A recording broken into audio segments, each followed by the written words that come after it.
Mutton వండుకుందాం. ఎప్పుడైనా గోంగూర mutton వండినప్పుడు మనం ఏం చేయాలంటే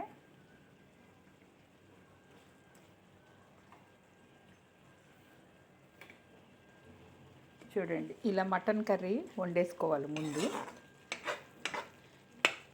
నేను మటన్ కర్రీ ఇలా చేసేసాను కదా, కొంచెం కర్రీ మనం బాక్స్ తీసేసుకుందాం. ఇది ఓన్లీ మటన్ కర్రీ అవుతుంది. ఇక గోంగూర మటన్ కర్రీ అంటే దీంట్లో వేసేయడమే కూరలోని. లేదంటే పావు కిలో మటన్ ఉంటే పావు కిలో ఆకు పడుతుంది. అలా చేసుకుంటే చాలా రుచిగా ఉంటుంది. దీన్ని ఏమీ లేదు, అలా చేసి మనం మూత పెట్టేస్తే అదే మగ్గిపోతుంది. గోంగూర మటన్ చూడండి, అడుగున మనం కూర పెట్టాము, ఇదే మగ్గిపోయి మనకి గోంగూర మటన్ కర్రీ అయిపోతుంది. చూడండి గోంగూర ఎట్లా అయింది. అసలు మటన్లో ఇక గోంగూర కనిపిస్తుందండి. చూసారా, ఈ పల్లెముడికి గోంగూర వేసా. ఇప్పుడు మనం కావాలంటే గోంగూర పుల్లగా ఉంటుంది కాబట్టి ఈ కూరలో ఉన్న ఉప్పు సరిపోదు, కొంచెం ఉప్పును కొంచెం వాటర్ వేసుకుంటే మెత్తగా ఉడికిపోతుంది. ఇది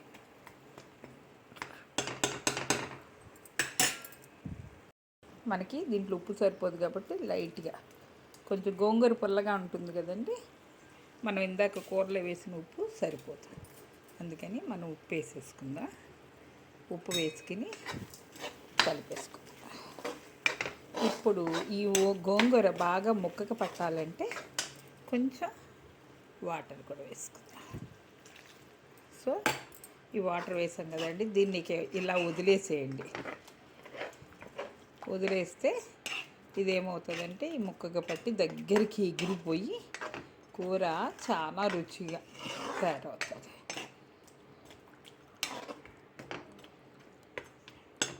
ఇక దీన్ని మూత పెట్టేసుకుందామండి. సిమ్లోనే అలాగా ఒక పావు గంట వదిలేద్దాం.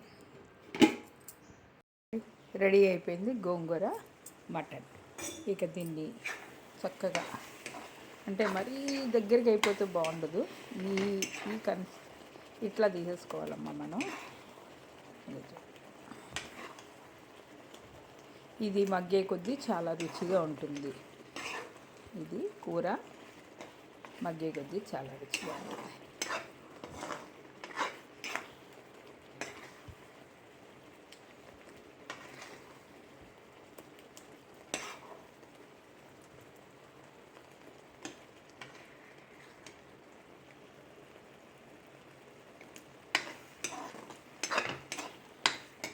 ఇంకా దీన్ని మనం వేరే దాంట్లో తీసి పెట్టేసుకుందాం.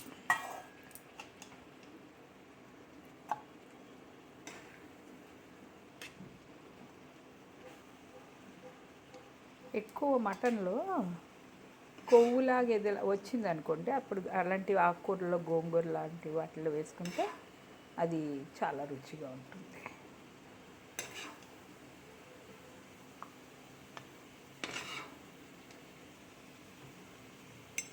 బర్డ్ ఫ్లూ అని చికెన్ ఎవరు తినట్లేదని మటన్ చాలా కాస్ట్ చేసేసారు. 1000 రూపీస్ అంట విజయవాడలో.